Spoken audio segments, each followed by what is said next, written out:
Hello again. This time we're going to be going over how to load students into your classes.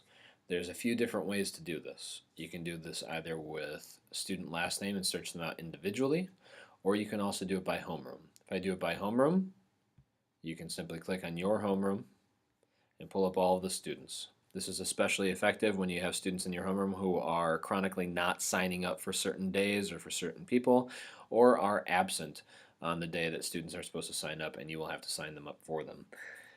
Other ways to do this: search by last name. I'm simply going to search by the last name starting with A, and I will take up the very first student and put her into my flexi or into my cardinal time. So I'll take on Kayla here.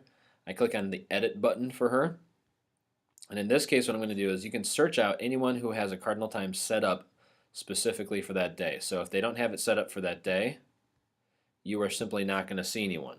I set up new cardinal time schedules just a little while ago, so you're not going to really be able to see anyone but me. So I currently have myself on the administrative one. And on that day, I'm reteaching lesson 7.1. If I'm teacher requesting that student, all I need to do is click this button. That's what this TR says right up here. So I'm clicking this button right here that says teacher request, in which case it locks them in. If I don't click on that, her schedule will put me in black, and she can override that on Monday when all students are supposed to schedule. If I know that I want her to be in that class, I'm going to teacher request it. I hit OK, and it's in red. So I'm going to do that for a few different days. I don't think that we'll have anybody else set up, so it's just going to be me this time around.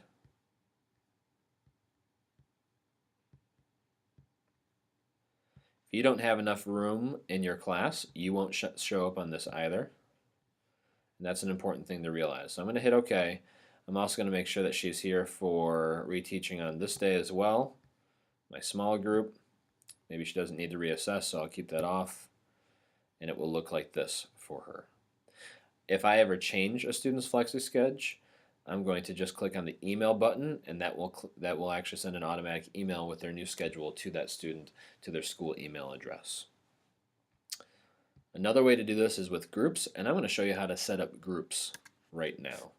So if I want to create a group, I'm going to click on groups, and there are groups that are already set up.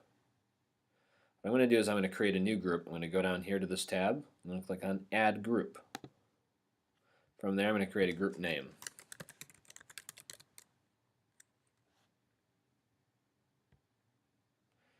I've now added it. I'm going to go back to groups. I'm going to find my group. There's 2 pages now of groups, so you might have to click on the next page. And here I am. So I'm going to edit my group. Again, use the pencil icon. Now we have every student listed here in the entire school. So that's a lot to search through. So I'd suggest searching it out by last name. I'll just start with the B's this time. And then searching it out, I have everyone with these last names. So let's say I'm looking for, well, apparently Bach is a popular one for my computer. So I'll put in Preston right here. I'm going to click on the arrow to the right, and he's in. Now this is live. You notice this changes are live. He's already in a group. I don't technically need to save anything. So let's say I want to put a few more in. Click on C. I can put in the last name fully, or just part of the last name. So whoever's going to be in my group, I can put that in. I can click OK. And when I want to schedule a group,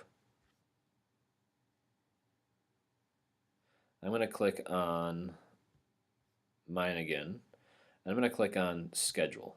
So if I'm going to schedule them, I'm going to choose the day that I should schedule them. I can only put in a group in my actual day for cardinal time if I have the number of seats available. Otherwise, the group size won't show up. So if you've got 30 kids in a group for some reason and you want to put them into your cardinal time, you won't actually show up as an option here if you do not have that number of seats available. I do have that number of seats available, and I'd like to schedule them on that Friday.